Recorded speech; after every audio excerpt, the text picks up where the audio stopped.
नमस्कार, मैं हूँ अमिता पंकज, आप देख रहे हैं राजसत्ता एक्सप्रेस। राजसत्ता एक्सप्रेस के लीगल मैटर में आज बात करने जा रहे हैं सीजेआई डीवाई चंद्रचूड़ के बारे में। जैसे कि आपको पता है, सीजेआई डीवाई चंद्रचूड़ का 8 नवंबर 2024 को आखिरी कार्य दिवस था। जाने उनके ऐतिहासिक फैसलों के बारे में। डीवाई चंद्रचूड़ जो है एक काफ़ी चर्चित सीजेआई हैं और उनके बारे में जो है उनके जजमेंट के द्वारा जो है उनको हमेशा याद किया जाएगा, जिस तरह से उन्होंने जजमेंट दिए हैं और उनकी जो है वो एक विकासशील सोच का भी जो है उन्होंने परिचय दिया।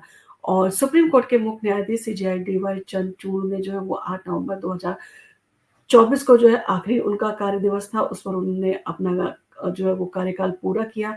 उन्होंने अपने कार्यकाल में कई अहम फैसले दिए जो भारतीय न्याय व्यवस्था के लिए मील का पत्थर जो है वो साबित हुए। और डीवाई चंद्रचूड़ ने न्यायपालिका को और सशक्त बनाने की दिशा में जो है कई महत्वपूर्ण कदम उठाए, जिससे उनकी विदाई पर उनके योगदान को जो है वो याद किया जाएगा। हाल ही में आपने देखा होगा कि डीवाई चंद्रचूड़ ने जो है वो जजेस लाइब्रेरी में जो है वो न्याय की देवी की नई मूर्ति जो है वो स्थापित की, जिसमें उसने जो है एक भारतीय पौराणिक कथाओं में जिस तरह से देवियाँ दिखाई जाती हैं, उस तरह के जो है वो उसने परिधान पहना है। यानी कि उसने साड़ी पहनी हुई है, माथे पे बिंदी लगाई हुई है, मुकुट लगाया हुआ है, एक हाथ में उसके तराजू है और एक हाथ में संविधान है।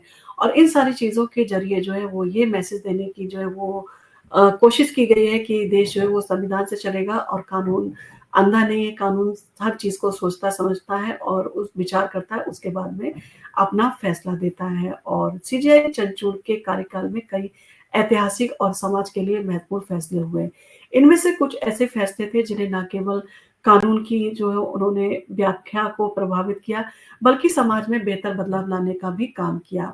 और निजता का अधिकार यानी कि सीजेआई चंद्रचूड़ ने के नेतृत्व में सुप्रीम कोर्ट ने 2017 में पुट एसजीफ और भारत सरकार के मामले में निजता के अधिकार को मौलिक अधिकार के रूप में मान्यता दी थी। ये फैसला देश में व्यक्तिगत स्वतंत्रता और गोपनीयता को लेकर महत्वपूर्ण साबित हुआ। इसके बाद सरकार और अन्य संस्थाएं अब किसी भी व्यक्तिगत जानकारी को बिना अनुमति के साझा नहीं कर सकती और ये निर्णय आज भी न्यायिक इतिहास में जो है वो अहम माना जाता है। समानता और लिंग आधारित भेदभाव सीजेआई चंद्रचूड़ ने हमेशा जो है इन सारी चीजों का विरोध किया है अपने फैसलों में। और सीजेआई चंद्रचूड़ ने जो है महिला अधिकारों और लिंग समानता के लिए जो है कई फैसले दिए हैं और उन्होंने विशेष रूप से महिलाओं को समान अधिकार के प्रति न्याय दिलाने की दिशा में कई महत्वपूर्ण जो है कदम उठाए हैं। और 2022 में उन्होंने सेलेना वर्सेस भारत सरकार मामले में जो है ये साबित किया है कि महिलाओं को सेना में स्थायी कमीशन देने का अधिकार है, जो पहले सिर्फ पुरुषों को जो है दिया जाता था। और ये फैसला महिला सशक्तिकरण की दिशा में जो है एक महत्वपूर्ण जो है वो कदम माना जा सकता है। अभिव्यक्ति की स्वतंत्रता को लेकर जो है उन्होंने काफ़ी महत्वपूर्ण फैसला दिया। उन्होंने अभिव्यक्ति की स्वतंत्रता के अधिकार को जो है वो सख्ती से बरकरार रखा और इस पर जो है वो कोई भी अवरोध डालने के खिलाफ जो है वो कई फैसले उन्होंने दिए। मानवीय अधिकार और प्रेस की स्वतंत्रता को लेकर चंद्रचूड़ का दृष्टिकोण बहुत स्पष्ट था। उन्होंने ये सुनिश्चित किया कि मीडिया और नागरिकों को अपनी बात रखने का पूरा अधिकार है और उसे अपनी बात रखने से जो है वो रोका नहीं जा सकता। एलजीबीटी क्यूआईए प्लस अधिकारों का भी जो उन्होंने समर्थन किया। सीजेआई चंद्रचूड़ ने जो है 2018 में नाच फाउंडेशन व भारत सरकार के मामले में इतिहास रचा। सुप्रीम कोर्ट ने धारा 370 को जो है आंशिक रूप से जो है वो रद्द कर दिया था, जिसमें समलैंगिकता को जो है अपराध की श्रेणी से बाहर कर दिया गया था। और इस फैसले ने समलैंगिक समुदाय के अधिकारों को कानूनी मान्यता दी और उनकी सामाजिक स्थिति में सुधार लाने की दिशा में एक बड़ा ये कदम था। चंद्रचूड़ का मानना था कि हर व्यक्ति को अपनी पहचान और व्यक्तिगत स्वतंत्रता का सम्मान मिलना चाहिए और हर किसी को ये अधिकार है कि वो किसको पसंद करता है और किसके साथ जो है वो रहना चाहता है। और इसके साथ ही चुनाव प्रक्रिया में भी उन्होंने सुधार किया। डीवाई चंद्रचूड़ ने जो है वो चुनावों के दौरान दान की पारदर्शिता यानी कि इलेक्टोरल बॉन्ड के ऊपर जो है अपना फैसला सुनाया और उन्होंने इन सारी चीज़ों में पारदर्शिता और चुनावी खर्चे को लेकर भी कई अहम जो है फैसले दिए। उन्होंने ये सुनिश्चित किया कि चुनावी प्रक्रिया अधिक जो है उसमें पारदर्शिता हो और वोटिंग अधिकार की रक्षा की जाए।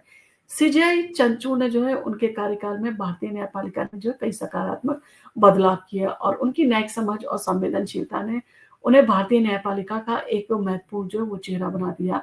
और इसके साथ ही उन्होंने टर्मिनेशन और प्रेगनेंसी का जो जजमेंट दिया वो जो है वो एक अलग तरह का फैसला था जो भारत की विकासशील सोच को दर्शाता है और ये दर्शाता है कि महिलाओं को भारत में कितनी आज़ादी है। जहाँ पर एक तरफ अमेरिका में जो है वो इस सारी चीज़ों के ऊपर डिबेट होती है कि महिलाओं को जो है वो अबॉर्शन का राइट दिया जाए, नहीं दिया जाए, जबकि भारत में टर्मिनेशन ऑफ प्रेगनेंसी का महिलाओं को जो है वो राइट दिया गया और महिला को ये कहा गया कि वो उसका शरीर है और वो ये डिसाइड करेगी कि वो के बच्चे को जन्म देना चाहती है या नहीं देना चाहती है। और इन सारी चीज़ों में उसे जो है अपने पति की जो है वो रज़ामंदी की ज़रूरत नहीं है। इसके साथ-साथ वैवाहिक स्त्रियों के साथ-साथ जो अविवाहित स्त्रियाँ हैं, उनको भी 24 हफ्ते तक की प्रेगनेंसी को जो है वो अबॉर्ट कराने का अधिकार दिया गया, जो कि अपने आप में एक सोच था।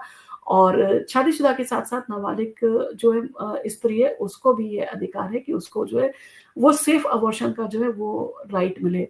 और इन सारी चीज़ों में अपना फैसला सुनाकर जो है वो डी.वाई. चंद्रचूड़ ने काफ़ी वाहवाही जो है वो लूटी थी और महिलाओं की तरफ से भी उनको काफ़ी जो इन सारी चीज़ों को सराहना की गई थी और ये फैसला उनका नवरात्रि में आया था जो जो 9 देवियों के शक्ति के स्वरूप को दर्शाता है और इस फैसले से उन्होंने महिला को जो है वो और मजबूत बना दिया और उसको ये अधिकार दिया कि वो अपनी चीज़ों में खुद जो है वो चीज़ें जो अपने जजमेंट ले सकती है, यानी कि अपने डिसीज़न वो खुद ले सकती है।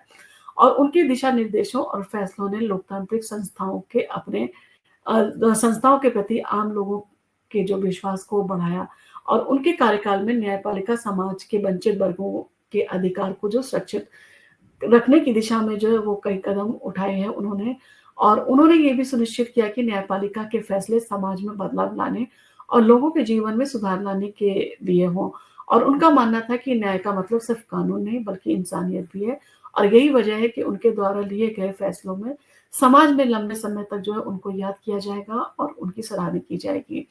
कुछ फैसले थे जिन पर जो है वो डिसीजन अच्छे दे सकते थे, जैसे अलीगढ़ मुस्लिम यूनिवर्सिटी का जो अल्पसंख्यक का मामला था वो जो है वो उसे दर्जा दिया जाना चाहिए अल्पसंख्यक का या नहीं दिया जाना चाहिए।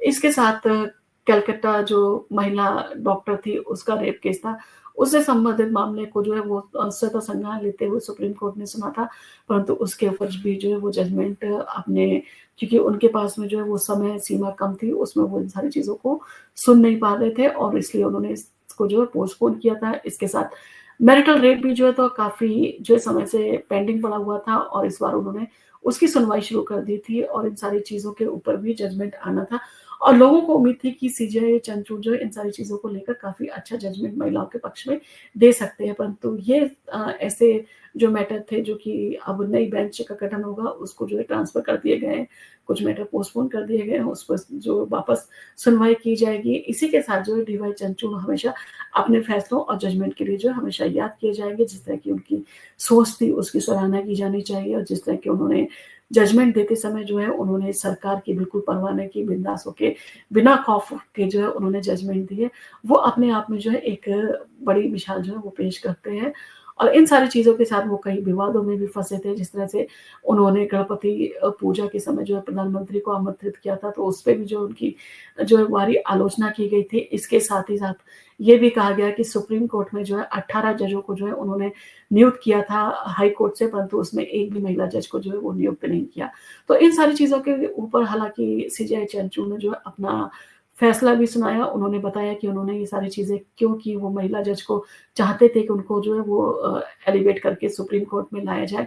परंतु जिस तरह से जो है जिस तरह से नियम है, कानून है, उसमें जो सीनियॉरिटी है उसको ध्यान में रखा जाता है, यानी कि जो सीनियर हैं उनको जो है वो सिलेक्शन किया जाता है और महिलाएँ अगर 11 या 12 नंबर पे थीं, तो इसके कारण उन्होंने जो उनका सिलेक्शन नहीं किया, बल्कि वो इन सारी चीज़ों में उनकी कोई वो पर्सनल अपना कुछ नहीं था। वो चाहते थे कि महिला जजेस को भी वो रिक्रूट मतलब महिला जजेस को भी वो एलिवेट करके सुप्रीम कोर्ट में लेके आएँ।